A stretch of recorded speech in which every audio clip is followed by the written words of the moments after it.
గణేశాయ నమః, వాసవాంబాయ నమః, సరస్వత్యై నమః. ఇప్పుడు దశావతారాల పాటలో 5వ కథ, 5వ అవతారం అని, వామన అవతారం అని మా అమ్మ వాళ్ళు మాకు చిన్నప్పుడు పాటను చెప్పి కథ రూపంలో అర్థం చెప్తా ఉండ్రి. అది నేను ఇప్పుడు చెప్తా ఉన్నాను.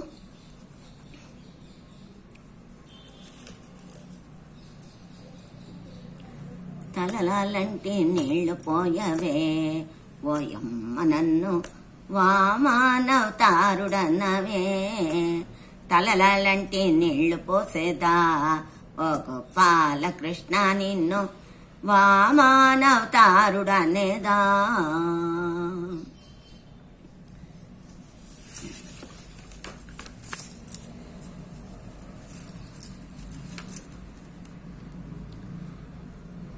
వామన అవతారము 5వ అవతారం. అది బలిచక్రవర్తి అనే రాక్షస రాజు ఉంటాడు. అప్పుడు ఆయప్ప పెద్ద యాగం చేస్తాడు. ఎవరూ చేసిండలేదు, అట్లా యాగం చేస్తాడు. అప్పుడు అందరూ దేవతలంతా వచ్చి ఇట్లా బలచక్రవర్తి పెద్ద యాగం చేస్తా ఉన్నాడు. పరమాత్మ విష్ణుమూర్తిని అడుక్కుంటారు. అందరూ అడుక్కొని నువ్వు ఏమన్నా కానీ ఇచ్చేయల్లా. వాళ్ళు రాక్షస గుణము, ఎంత తపస్సులు ఎంత చేసినా కూడా రాక్షస గుణము వాళ్ళు ఉండేది.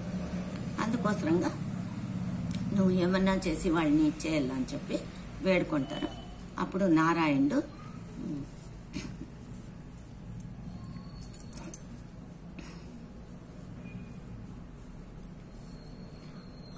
అదితి కశ్యప అనే మునులకి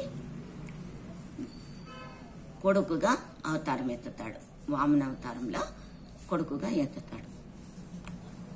దాంట్లో ఆయప్ప అవతారం ఎత్తిన దానికోసరంగా బ్రహ్మదేవుడు కమండలం ఇస్తాడంట, ఇంద్రుడు ఛత్రి ఇస్తాడంట, శివుడు జపమాల ఇస్తాడంట,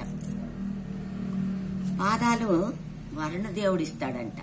ఒక్కొక్కటి ఇస్తారంట ఆ పరమాత్మునికి. చూడండి ఎంత బాగుంది.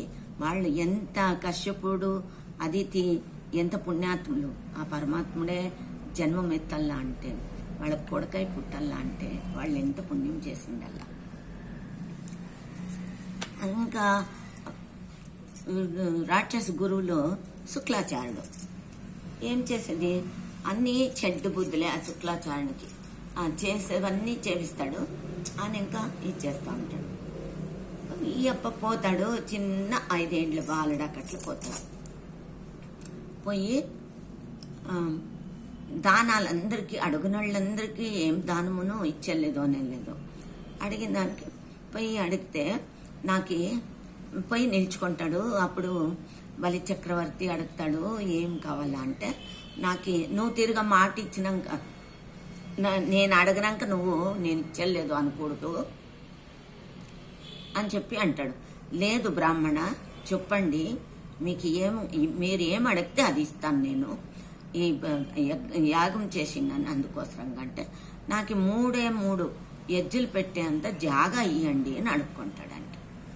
అడుక్కుంటే అప్పుడు ఈ శుక్లాచార్యుడు వచ్చి సైక్ చేస్తాడంట, వద్దు వద్దు అని. అయినా ఈయనలేదంట. మాట ఇచ్చినాను, నేను మాట ప్రకారం నేర్చుకుంటాను అని చెప్పి చెప్తాడంట. సరే ఆ నీళ్లు ఇట్లా దారపోస్తాడు కదా కమండలంలో నుంచి వామనావతారంలో నారాయణునికి. అప్పుడు శుక్లాచార్యుడు పోయి దానికి కమండలంలో నీళ్లు రాకున్నట్లు అడ్డంగా నిల్చుకుంటాడంట. అడ్డంగా నిల్చుకున్నానికి ఈ వామనుడు ఏం చేస్తాడంటే, ఒకటి గడ్డి పీచు ఉంటుంది, అది తీసుకొని ఇట్లా చుచ్చుతాడంట.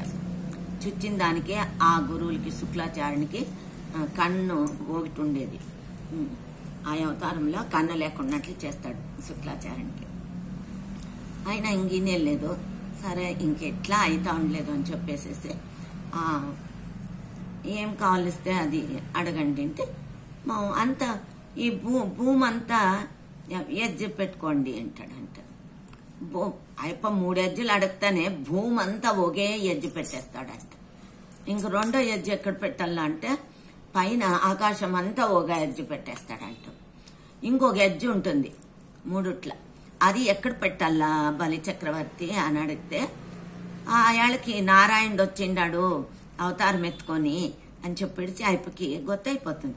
ఎంత రాక్షసి గణమున్నా కానీ నువ్వు గుణమున్నా కూడాను ఆ తపశక్తి నుంచి వాళ్ళకి తెలుస్తుంది అన్నమాట. వాళ్ళు ఏం చేస్తారంటే నా తలపైన పెట్టు ఇంకొక ఎజ్జ అని అంటాడంట. అప్పుడు తలపైన ఎజ్జు పెడతాడంట. 3వ ఎజ్జ తలపైన పెడితే పాతాళ లోకానికి అది వేస్తాడంట.